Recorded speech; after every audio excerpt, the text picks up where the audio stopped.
Welcome to another week in advance. How you doing tonight, Christopher? Oh, really good. We've had amazingly beautiful weather here in the Midwest, which is always a bonus, and very wet summer unfolding for us. So we've got tomato plants that are the size of small trees now. It's a bountiful harvest on the horizon this year. So it's been really wet. Yeah, I saw there was a storm that came through recently, right? We've had pretty much like every 3 days, major storms moving through and bringing lightning and releasing nitrogen and replenishing the earth. So yes, it's turning out to be a beautiful summer. Wow. That's definitely pretty intense, especially for the summer. I guess I'm just a spoiled little brat with my California, where it just is the same weather every day. It just never changes. It really doesn't.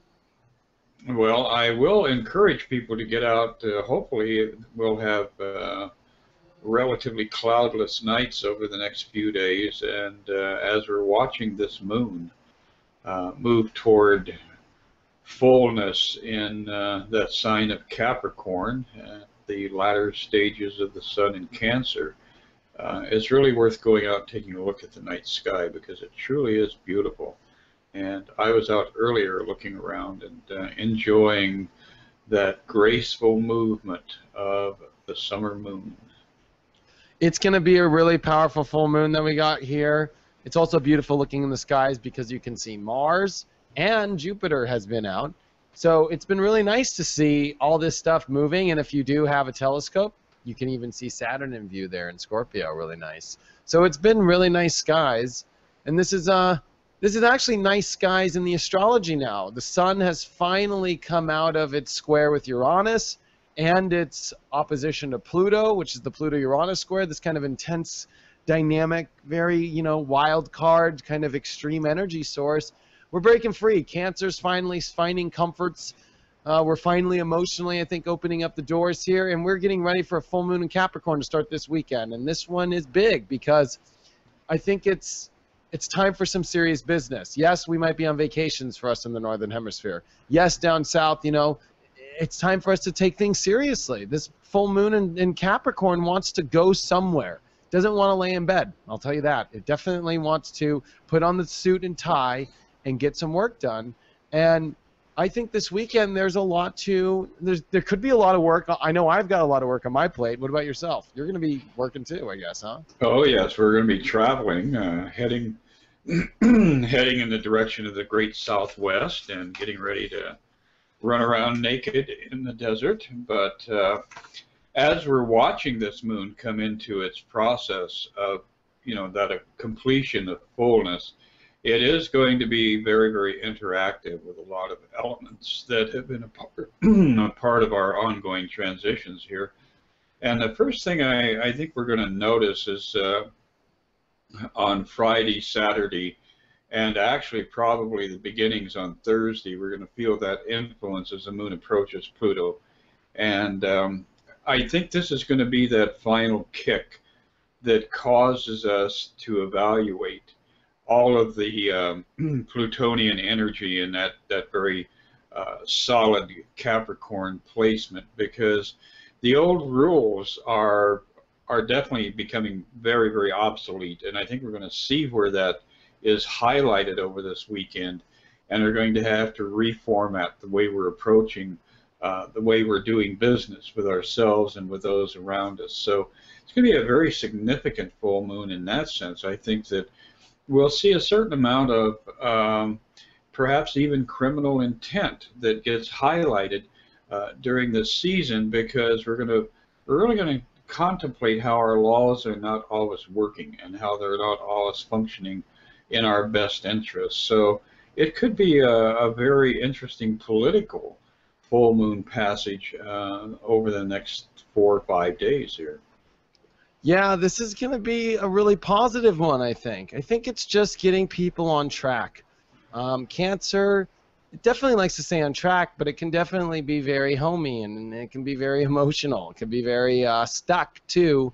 And we've got a huge ramp up in the astrology, including this week, as after this full moon happens, I think we have to understand what's coming ahead to understand why we're having this placement.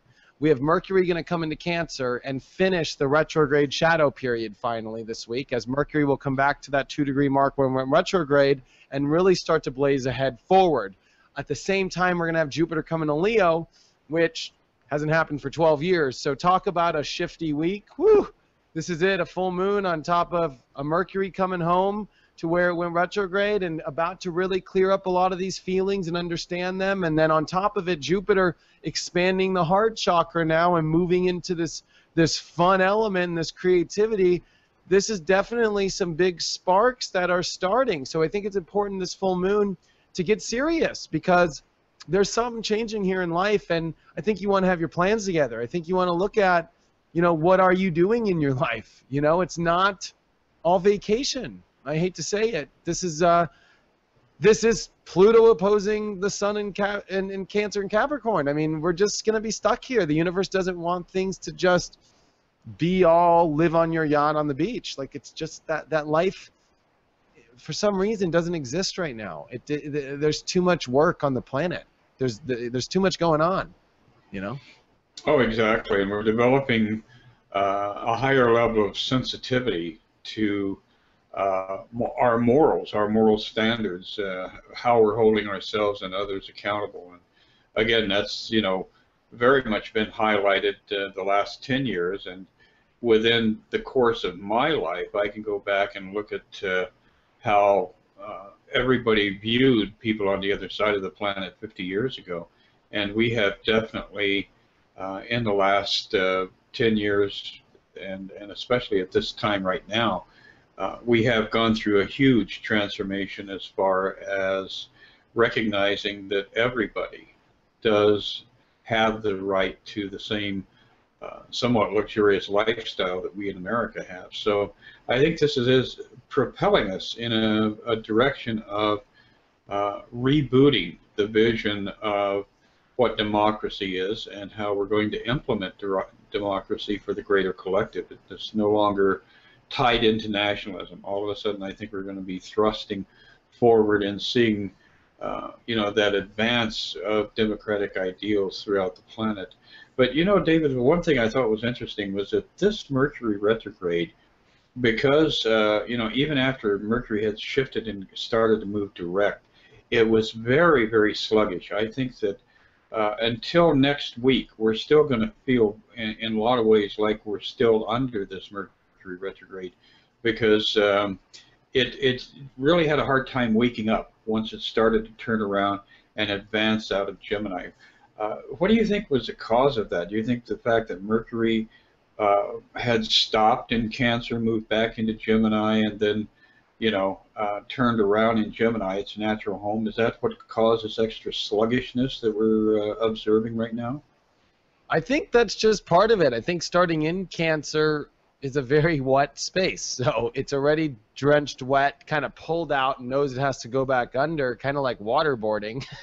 But, it's like, I think the other planets have more to do with this, because if we really look at the astrology, Mars has been on a long retrograde in direct motion, trying to catch up to get out of here, and that's adding to the sluggish energy. And on top of that, we're at Jupiter at the end of its transit.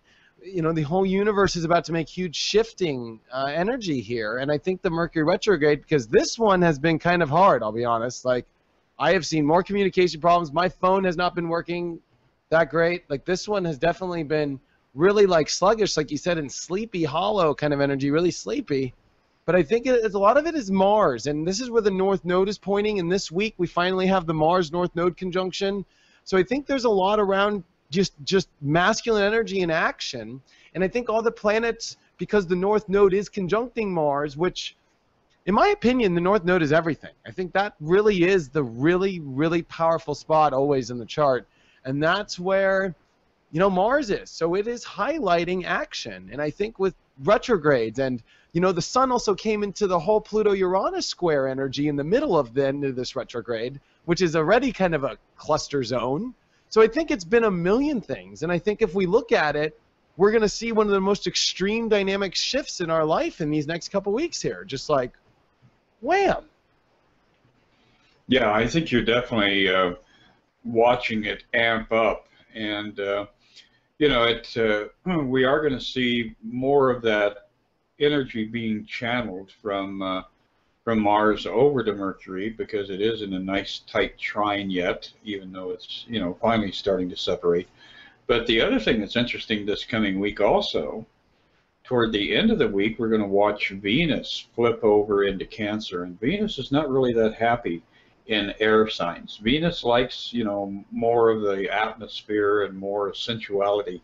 So watching Venus enter into Cancer, I think, is going to also be very interesting, and I think a lot of relationships that may have been floundering or misdirected or whatever, you know, confusing elements that there have been in partnerships, I think we're going to start seeing that get sorted out now as Venus joins Mercury in that sign of Cancer, as the Sun and the Jupiter are moving into the sign of Leo. Yeah, and if you look at us in space right now, Earth and Mercury and Venus, they're all kind of hanging out now in this little cycle process here. So, you know, if we kind of look at it in a funny way too, there's a lot of this energy, like it's kind of like, I always look at Earth and Venus and Mercury as kind of like the siblings, you know, they all get along, they're kind of all the same family. I think there was probably the most life on all these planets, but they're all kind of coming together here in Cancer, and they're all kind of, you know, really directing this energy towards, you know, like you said, bringing some sort of foundation or security and partnership. This is also the North Node in Libra finally finishing the Mars story, which Mars has been creeping over all of the energy where Saturn in Libra was, all in 2012 and 2011 and 10. So this huge, long relationship story that's been going on for years has finally, after the end of this month, completed all of its karmic story. The last thing is the North Node, which I kind of look at as kind of like the icing on the cake, like, or the packaging. We finally have finished the package tape.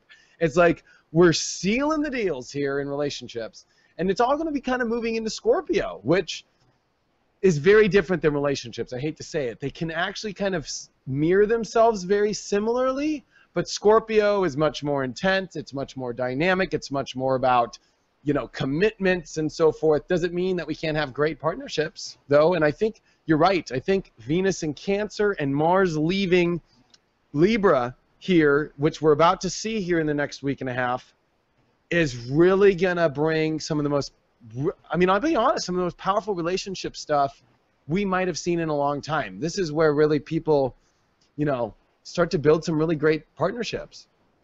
Exactly, and you know, as we continue to watch this activity ramping up in Cancer, and then we shift over and see Mars entering in Scorpio, that's going to bring our two happy planets up in Pisces online again. So we are going to be getting some surges from Neptune and Chiron. We're going to have to go back and address the fine-tuning of our spiritual identity, our spiritual journey, and the process of healing.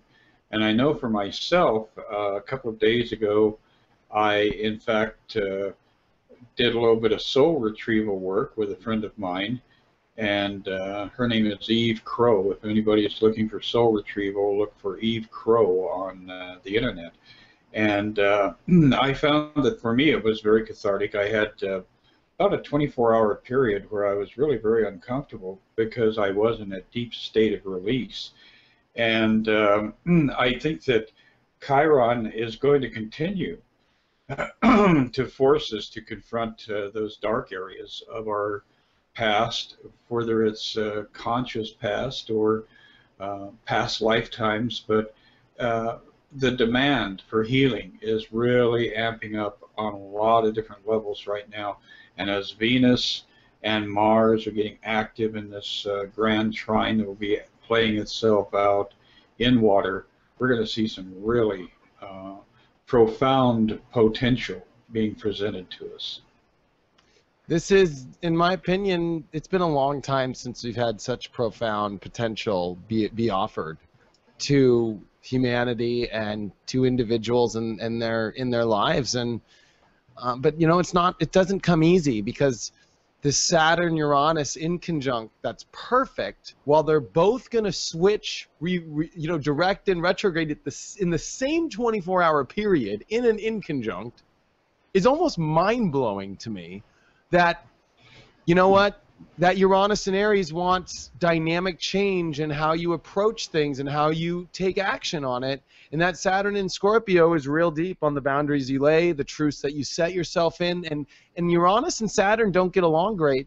And in a weird angle that they're trying to find a way to get along in a really weird way. And I always kind of look at it as a weird kind of, you know, adjustments we have to make in our life. And these are powerful adjustments we're having to make, where there's things to take serious, but there's things to rebel against. And they have to work in a very, very weird angle. And when it comes to truth and when it comes to courage and strength, these are areas that take a little bit of more concern to pay attention to as the potential is laid in front of us.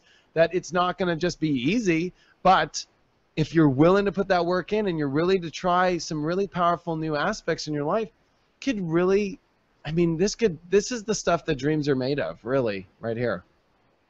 Oh, absolutely. It's interesting how an inconjunct works, because I've, you know, when I was studying astrology more than just absorbing it and feeling it, I noticed that a lot of people defined an inconjunct as a configuration where there was an irreconcilable difference in the two elements. And I went along with that theory for a long time, but now as we're re-scripting this next wave of astrology, and we're coming to a much more profound intuitive awakening as to what the meanings of the planets actually are, I've arrived at a point where I don't see anything as being unable to be reconciled. And I do think that you have to look at the nature of the planets in order to find the avenue to take to actually create the line of communication and to set up a process of negotiation and reconciliation in the energy flows. And so whenever I see Saturn, of course, you know, everybody's heard me say this a million times, Saturn is a great teacher. Now, what that means is that in your chart and in your life, in order to learn, you have to teach. And in order to teach, you have to have learned from life's experiences. So I see this inconjunct that is going to be playing itself out between good old Saturn and Uranus as being a way of teaching reconciliation between elements that were unwilling to communicate in the past. And if we look at that within ourselves, you know, Saturn is in Scorpio, the sign of the great protector, the sign of the boundary maker, teaching us about what are appropriate boundaries. And Uranus is over there in, you know, the good old Aries, I am the ego, this is me on planet Earth, get out of my way. So there could be some real angst and some interior fireworks that people will be struggling with over this process. But I think that it's going to be a journey into a deeper level of perspective and a deeper comprehension of what the unconscious elements in our lives that are forcing us to do things are comprised of. Yeah, that's really deep about where you're going with all this inconjunct energy. I think it's a fascinating subject, and it definitely, you know, I don't think that there's laws or rules written for it. I think there's many ways to look at it. It's a very weird angle, but there's definitely a connection that needs to be made between the two, whether it's in a weird 150-degree angle or a 90-degree angle or a 0-degree angle. There's this aspect in our lives that the universe is pointing towards this great teacher and also pointing towards this great rebel at the same time to affect each other on the same day, on the 21st and 22nd, or I think it's going to be the 20th and 21st on the West Coast. But, you know, like on this side of the Earth. But, you know, there's something happening here. And it's all happening in the middle of all the levers pulling in the universe and all the planet shifting. So There's definitely something being unearthed here. Saturn in Scorpio is the unearther, and this is the last week of Saturn's stationary position. So there's definitely this is also, I think, in my opinion, some of the deepest Scorpio work we've been doing, and because as we move on now, Saturn's actually going to move into Sagittarius when it goes retrograde next. So let's see where this all goes. I think a lot of people have got to the core issues in their life by now, and they're starting to understand the directions they got to take to overcome them and to receive more in their life more. You know, so this is definitely one of those weeks. And I mean, we didn't talk about it enough, but Jupiter in Leo is a big deal this week. It's been a long time, and Jupiter loves to be in Leo. Exactly.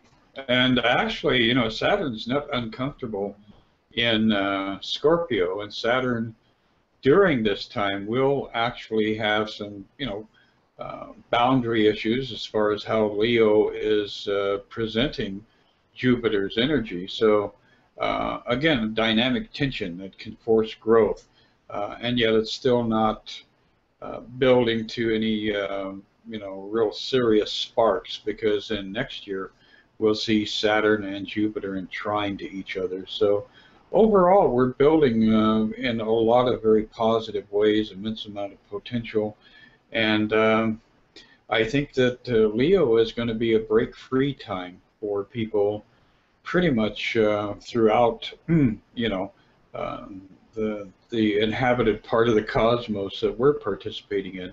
I think Leo time is going to be a big breakthrough. I think Virgo time is going to be a period when a lot is accomplished, because Leo and Jupiter will be giving us a sense of we can do this. It's going to rebuild our optimism.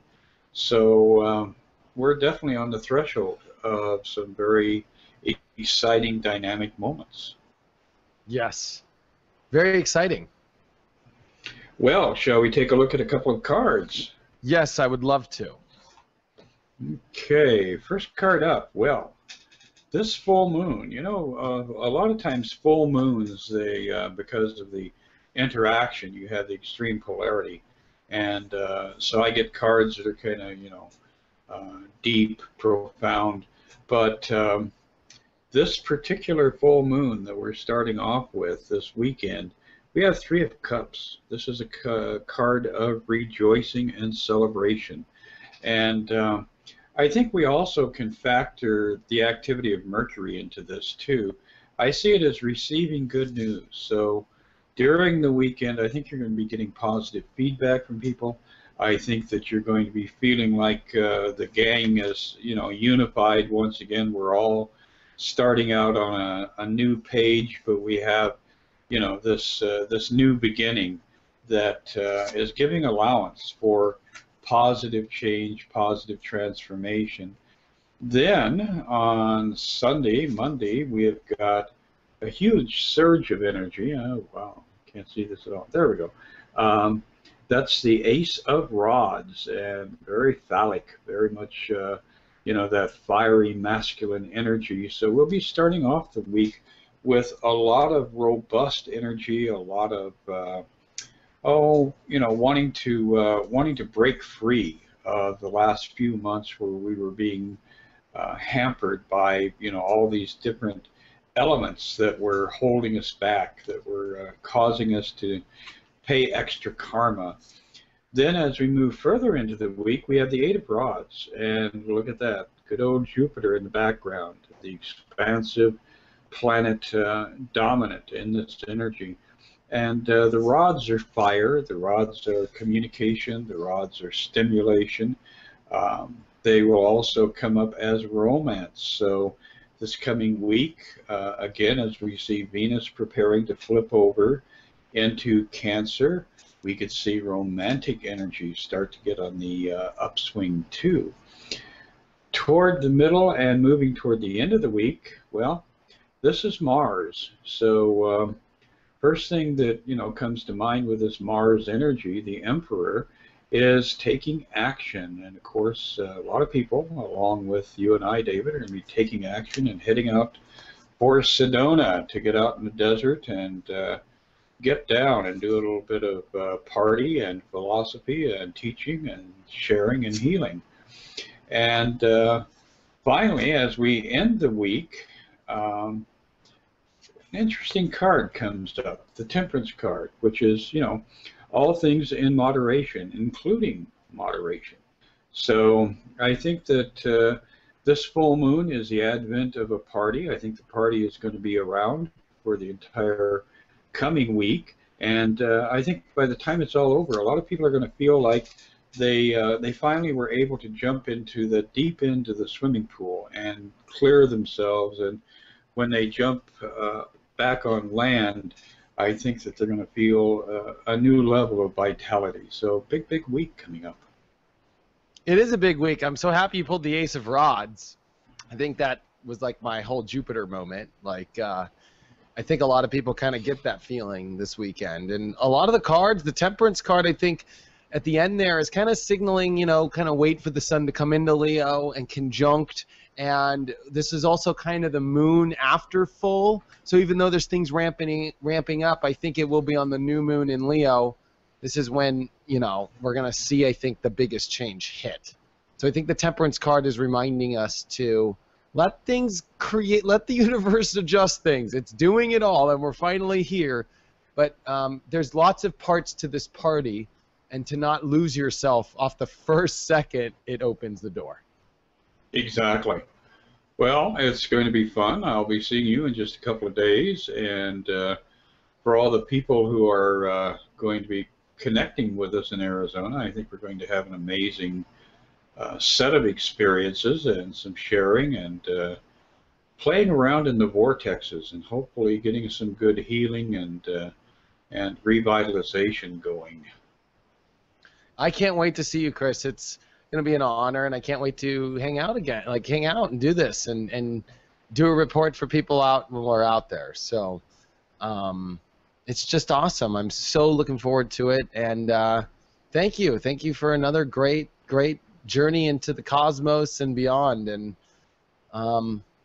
gosh, when we see everybody back here, there'll be so much that has already changed. So be ready, because you know we're here. This week definitely is, and it comes out of nowhere. This week comes out of nowhere. It's one of those things, you know. Exactly. It's well, like I said before, it's our destiny. So seize the moment, embrace your destiny, and I'll see you in less than a week. All right. Take care. I'll see you next week. Okay. Bye.